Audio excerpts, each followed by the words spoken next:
खुलुमबाय रायजो राजा नोंथांमोन दिनैहाय रनिकायाव फैदोंमोन ओमफ्राय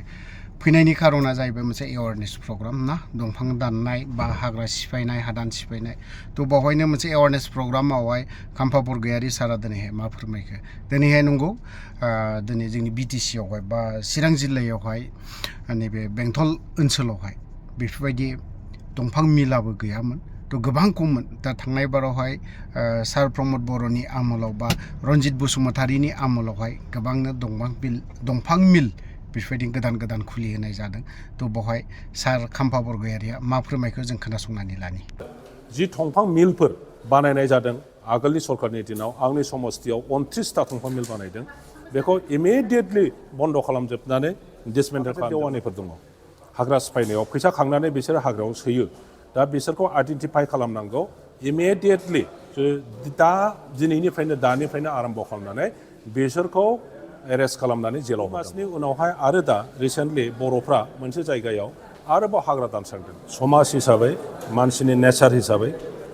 जोङो BTCनि मानसिया बर'खौनो बुं आदिबासिखौनो बुं नेपालिखौनो बुं जोङो प्राकृतिकजों सम्पर्क जानानैसो थांनानै थायो जोंनि धोरोमनिफ्राय आरम्भ खालामनानै जोंनि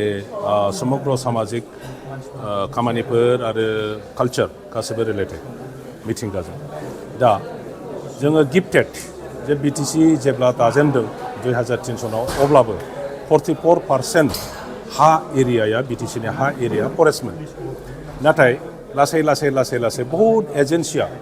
जोंनि हाग्राखौ फोजोबनायनि धान्दाजों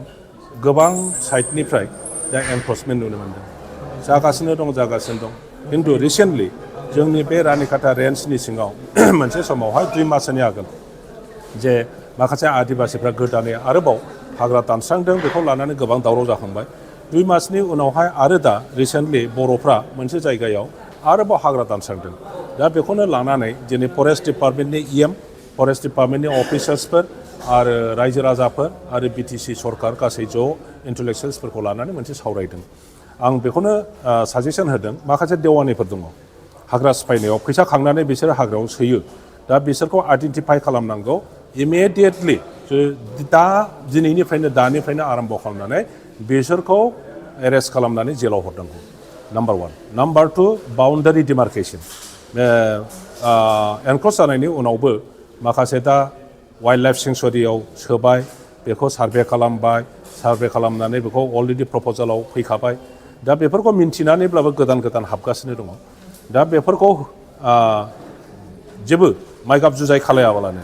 जि सार्भे जाबाय बे बर्डारजों लानानै दा बाउन्डारि पिलार खालामनो प्रयजन दं आं बेखौ साजेसन होदों